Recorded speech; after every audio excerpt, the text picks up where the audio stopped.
দুই নৌকার মধ্যে দুই পা দিছিলেন কখনো? কয় দিছি। অবস্থা কি হয়েছিল তোমার বলো? পইরা গেছিল? পড়বে। দুই নৌকায় দুই পা দেওয়া যায় না, হয় এই পা এদিকে নিয়ে আসতে হবে না ওদিকে চলে যেতে হবে। দুই পা দিলে এই উল্টায় পড়বে। মুনাফিকের সহজ সংজ্ঞা কি জানেন? ভিতরে লালন করে একটা অনুভূতি বা ভাবে একটা, কিন্তু মুখ দিয়ে বলে, তার মানে ভেতরে এক বাইরে আরেক, তার নাম দুই মুখ সাপেরা।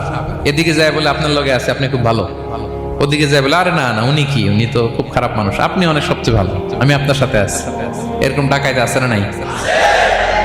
দুমুখ সাপ, ডাবল স্ট্যান্ডার্ড। নেহি এদার নেহি ওদার, দারমিয়ান মে সদর বদর, ডানেও না বায়েও না, মাঝখানে সদর বদর। বুঝেন? তাদেরকে যখন বলা হয় তোমরা ফাসাদ সৃষ্টি করো না, ওরা বলে আরে আমরাই তো ভালো। আল্লাহ বলে না, তোমরাই ফাসাদ সৃষ্টিকারী, তোমরা জানো না।